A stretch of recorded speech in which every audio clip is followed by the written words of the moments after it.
vamos a resolver un interesantísimo problema planteado en la web de Gaussianos.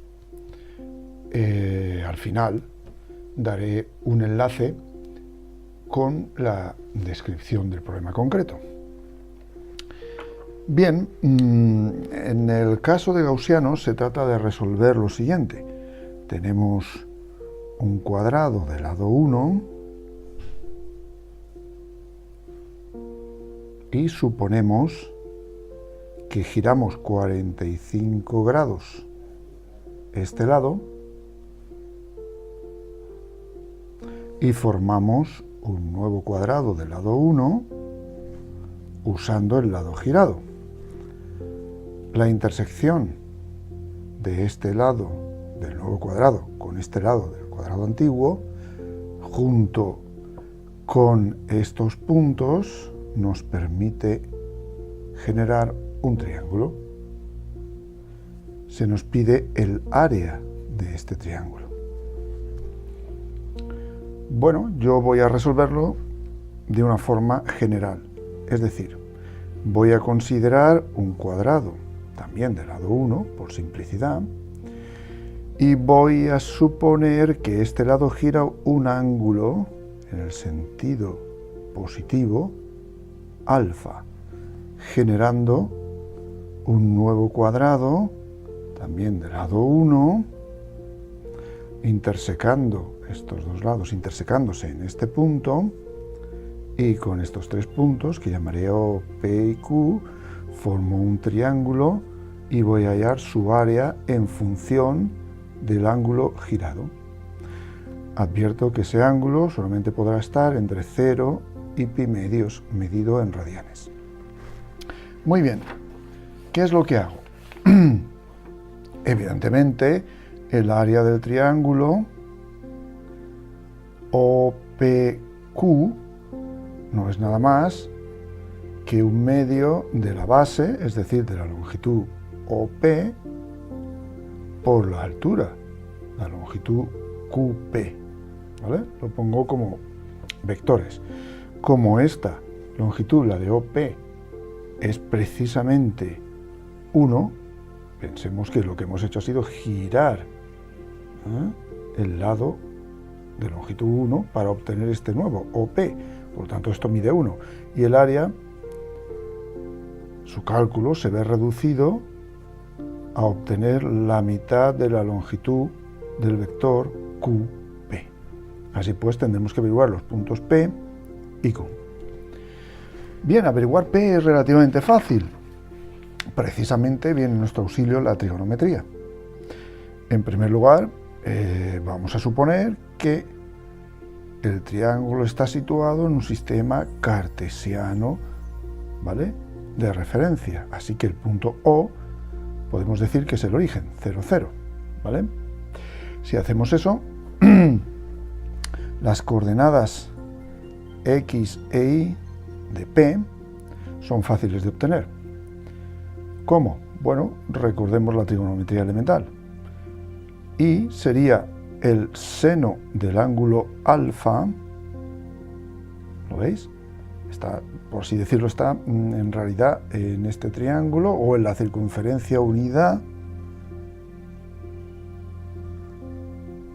el punto P, así que Y será el seno de alfa y X será el coseno de alfa, ¿vale? X será el coseno de este ángulo alfa e Y el seno.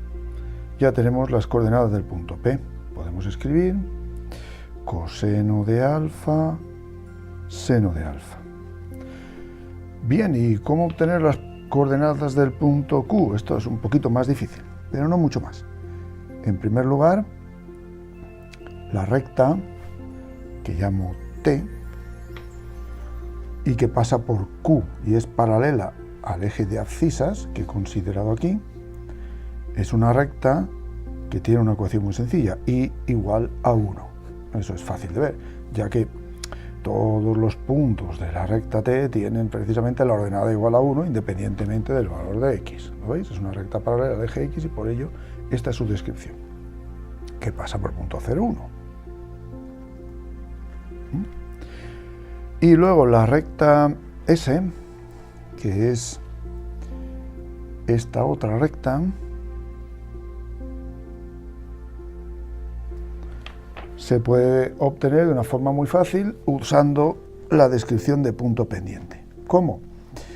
Bueno, un punto es P y también el origen, ¿vale? Ese es el más fácil, vamos a tomar pues el origen. Y luego necesitamos la pendiente, pero la pendiente es precisamente la tangente de alfa. Así que sería I menos 0 igual a tangente de alfa por X menos 0. Simplificando de manera trivial, obtendríamos I igual a X por tangente de alfa. Esa sería la recta S. Nos interesa también la recta R, que pasa por P y por Q, ¿vale? Pero esa recta precisamente es perpendicular a la recta S. Y como sabemos, una recta que pasa por un punto y es perpendicular a otra, pues se puede describir así. I menos la I del punto, que sería la I de P, que es el que conocemos, seno de alfa, igual a menos 1 partido de la tangente de alfa por X menos coseno de alfa, que es la X del punto que conocemos. Y del punto que conocemos, X del punto que conocemos, y como la recta R es perpendicular a la recta S, entonces la pendiente es la inversa cambiada de signo. Al estudiar esta transformación en ángulos entre 0 y pi medios, garantizamos que esto no se anula, es decir, que la tangente de alfa es diferente de 0 y todas estas manipulaciones tienen sentido matemático. ¿Vale? Muy bien. ¿Qué hacemos ahora? Pues si queremos obtener el punto Q, lo vamos a hacer como intersección de las rectas T y R. Para proceder a ello no tenemos nada más que formar el siguiente sistema. I igual a 1 y luego I menos seno de alfa igual a menos 1 partido tangente de alfa por X menos coseno de alfa.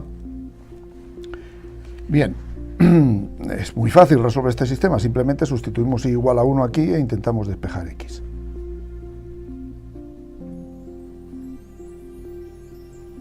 Vale, pasamos la tangente al otro miembro multiplicando y sería menos tangente de alfa por 1 menos seno de alfa igual a X menos coseno de alfa. Ahora sumamos el coseno de alfa porque está restando, coseno de alfa menos tangente de alfa por 1 menos seno de alfa igual a X. Eso sería el valor de X. El valor de Y ya lo sabemos, si igual a 1, evidentemente, como veis. El punto Q, que nos interesa, está sobre la recta igual a 1, así que el valor de la I de ese punto, evidentemente, es 1.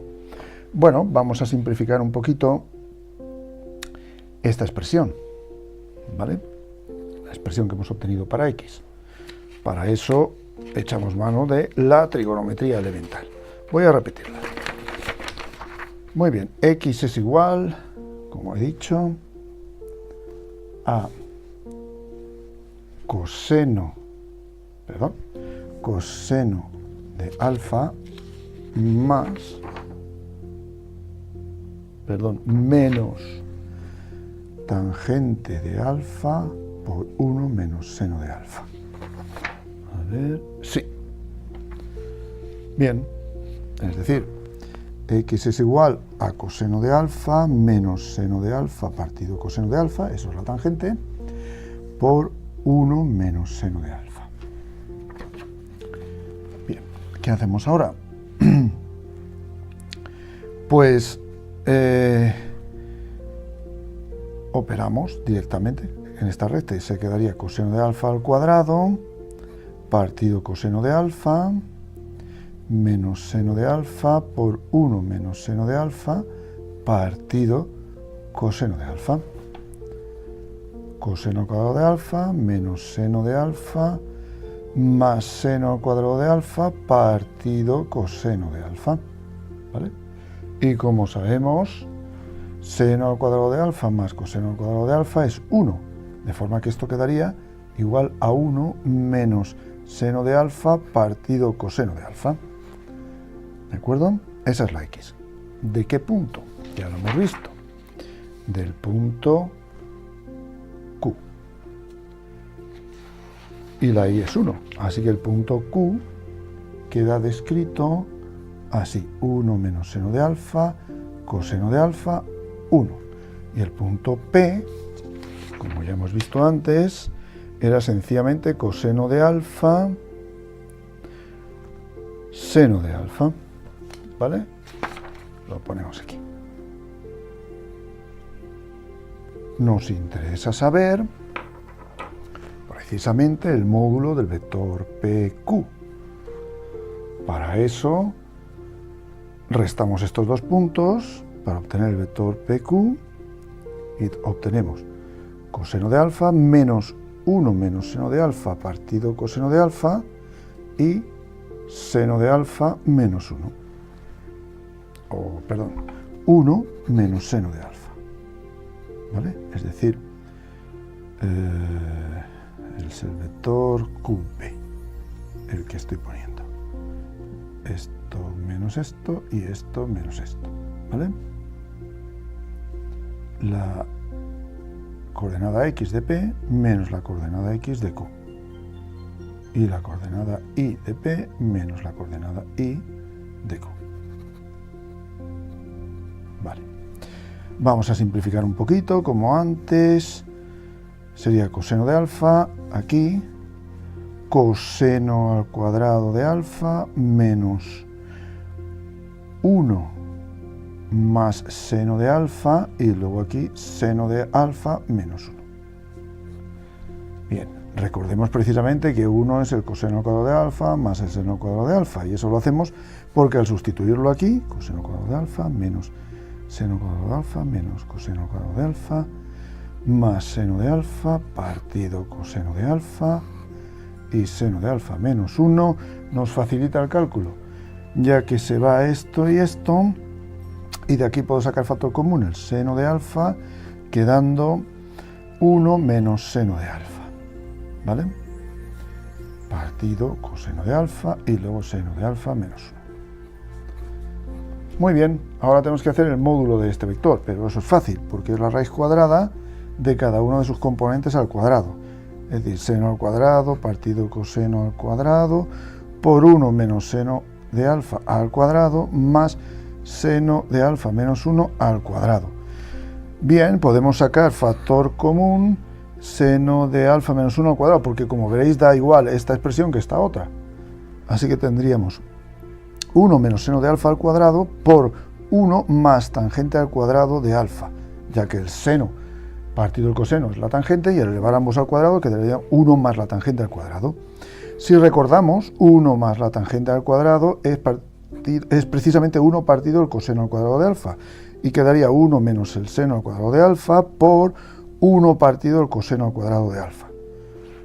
Perdón, esto quedaría así, 1 menos el seno de alfa todo al cuadrado. Bien, aplicando la raíz sobre esto y teniendo en cuenta que busco el valor exclusivamente positivo, pues me quedaría 1 menos seno de alfa partido coseno de alfa.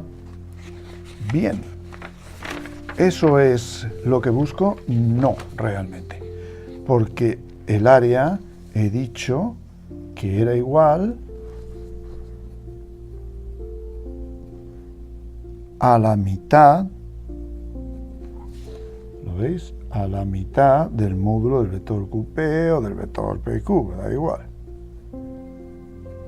En este caso, como ya he averiguado el área del vector QP, perdón, el módulo del vector QP quedaría 1/2 por 1 menos seno de alfa partido coseno de alfa. Esa es la solución general. Es decir, el área del triángulo que hemos construido tendría este valor. En el caso de que alfa sea pi cuartos, o sea 45 grados, vemos que la solución, una vez sustituida, nos da exactamente igual que la de gaussianos, como corresponde, raíz de 2 menos 1 partido 2.